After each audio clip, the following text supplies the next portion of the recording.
I'm going to go through a demonstration of our entire platform, top to bottom, common pain points we come across, as well as added benefits.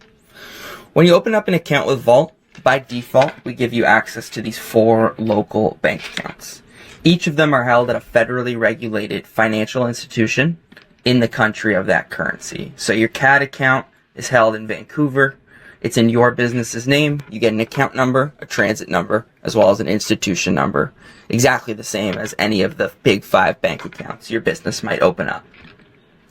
We also give you a US local bank account. A little bit different than the account that you would open up at the big 5 in USD, in the sense where it's actually held in New York, meaning that you get an account number as well as an ACH routing number in your business's name in the United States, so you can receive payments as if you had a US domiciled bank account. We also give you accounts in GBP as well as euros, so if you have payments coming and going from there, it's super easy with the platform. Now I'll talk to you a little bit about getting money in. You saw that there were bank accounts, active bank accounts with different account numbers. These can all receive transfers, local payments, but maybe you just want to fund your Vault account to get started. Best way to do so is to either send yourself an Interac request or link a Big 5 bank account and load funds for free. Now I'm going to speak to you a little bit about conversions, which is the #1 reason people sign up for Vault for their business. Compared to the Big 5 banks, we charge about a 2.5% difference when it comes to foreign exchange markup. We charge 0.25% on the interbank exchange rate, compared to a 2.5% or 3% from any of the major banks. Another thing to point out is that this is a flat rate. So it doesn't matter if you're converting 1,000 or 100,000, you're going to get that same price. And any conversion you do is instant. So if I were to just click convert here, you'd see a completed sign.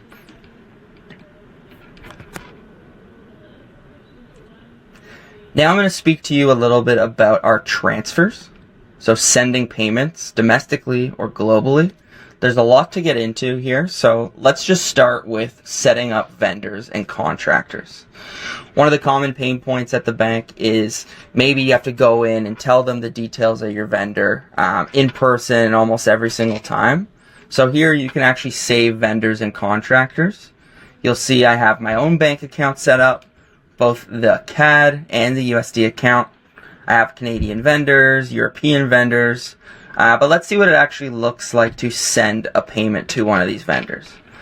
So if I click on my Canadian vendor and I select send transfer, it'll give me the option here to send a one-time transfer or a scheduled transfer. Let's do scheduled transfer because there's an extra step that I want to walk you through.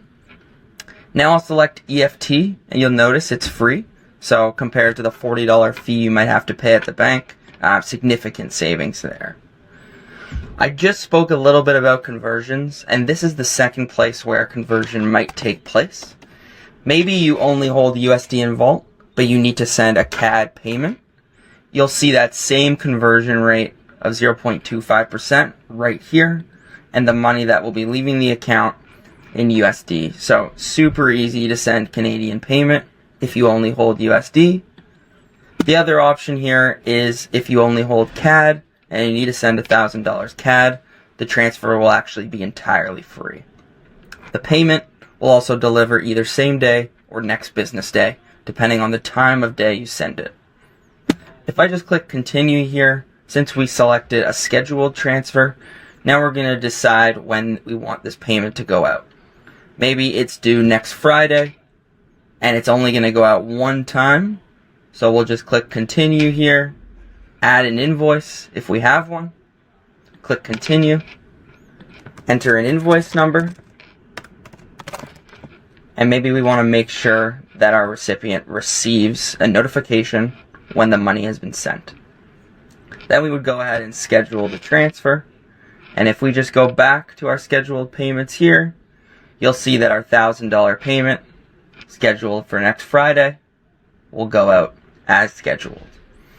You can also edit the scheduled transfer. So maybe I don't want it to go out once, but This is actually going to be a weekly payment that we're making, and we expect to be making these payments until the end of September. Save the details and you're good to go.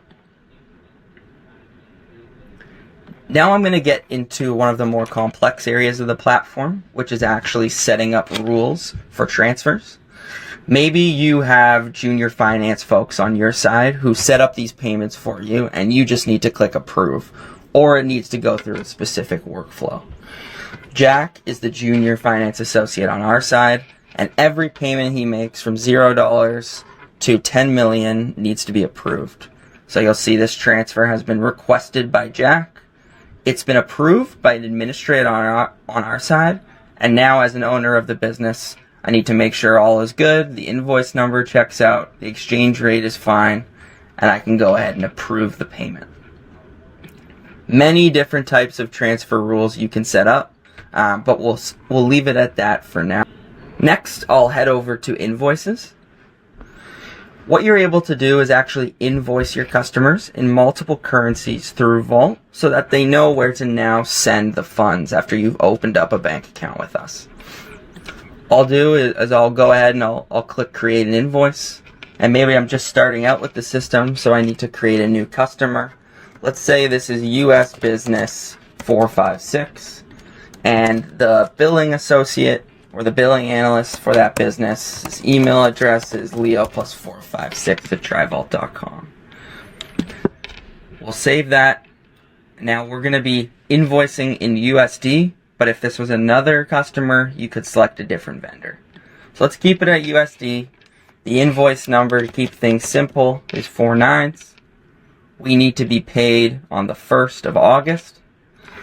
You can add multiple line items or leave as many descriptions as you'd like, but we're just going to do test, quantity of 2, and a price of 100, once again to keep it simple.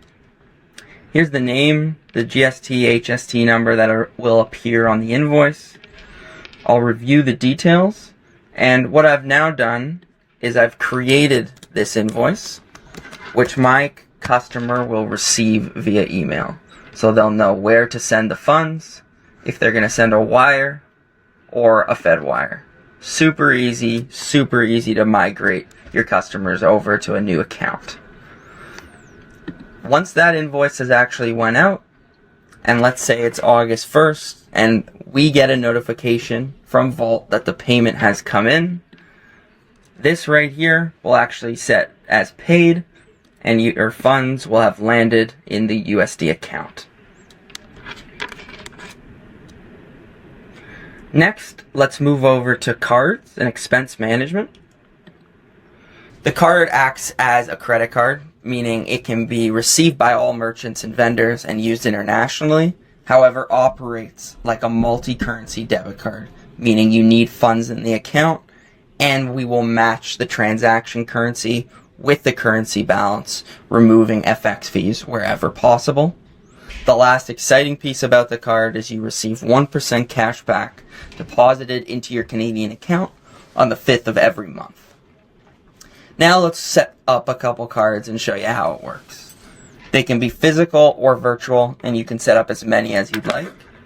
If maybe we want to set up a virtual card for a software vendor we use on a monthly basis, we'd select standard, decide who in the business is looking after these purchases, so maybe Stacy is responsible for our CRM, and we've negotiated a deal with this vendor that we're going to spend about $2,500 a month for the CRM. We'll set the limit for the card at $2,500. Stacy will have received a notification in her inbox saying a card has been issued to her, where she can come into the platform, review the details of the card to enter them online, but she'll only be able to see her card and her transactions and nothing else as it goes to the balance of the business or be able to send transfers. The reason we set this card up at $2,500 is because we want to ensure that each card is matched with the contract negotiated to each vendor, setting a security blanket for all purchases, just in case maybe that vendor double charges you or overcharges you.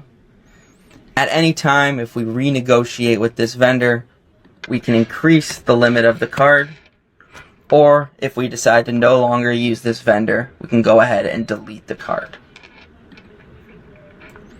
The other option is to create physical cards for staff who are maybe traveling, maybe perhaps on your sales team. We could select physical, set up the card for Yisheng, who runs our sales department. We'll say this card is for travel and conferences. And we've budgeted that on a weekly basis, we want Yisheng spending about $1,200. Just go ahead and click continue, add in your company address, issue the card. It's been shipped out. All Yisheng will need to do is set his PIN, and he's good to go. A very cool piece about the cards too is we want to make sure that all receipts get tracked in the system. So for every transaction that takes place, the card holder will actually receive a notification either in their inbox or on their phone asking them to upload a copy of the receipt. And we will then match that receipt to the corresponding transaction in two places, both in our transactions tab, where you'll see right here, if I just filter to card purchases over all accounts within the last year, maybe Yisheng, before his travel, had to mail out a letter to Canada Post, and you'll see there's that receipt right there. The other place where the receipt will live, along with all of the other transactions, is in the accounting tab. So here is every transaction, inbound, outbound transfers, conversions, along with card purchases, matched to your QuickBooks or Xero category. We will pull the chart of accounts, and the receipt, if there was one, will be right here for you to then push over to QuickBooks. The other great thing about this accounting integration is the rules that you can set. Maybe you have very common purchases that take place, such as Facebook, for advertising. What we can do is set up a rule saying that anytime Facebook is charged, advertising will be pulled as the category to make your reconciliation a lot easier. Next, let's move over to investments. We want to ensure that you don't have idle cash just sitting around in the platform. So we give you the opportunity to invest in our GICs, which are fully CDIC insured. If I just click Get Started here, you'll see I have GICs everything from 30 to 5 years and as high as 5.3%. Investing in these GICs is just a couple of clicks, and you can invest using any of your currencies. Moving over and back to the dashboard here, I know we've mentioned that there's different roles, that there are people managing the accounting tab, maybe certain individuals in the business have cards. So important to mention that we do have many and complex team management settings. You'll see here I have many people within my business set up, but they are under certain roles and permissions. So the owner, myself, has the highest level of access. I can do everything that I showed you before. An administrator can do everything other than delete the owner. You can add your accountant or the firm that you work with to the platform for read-only access, so there's no broken bank feeds, and there's no 2FA emails sent to the owner's inbox. Or, if I'm just getting started, I can add employees to the account. Let's just say we want to add Jeff Bly, and maybe if I just go like this, I want to either issue him a card or just skip for now and worry about that afterwards. So that is Vault in a nutshell. We are your full financial stack for all things banking. Feel free to reach out if you have any questions at all.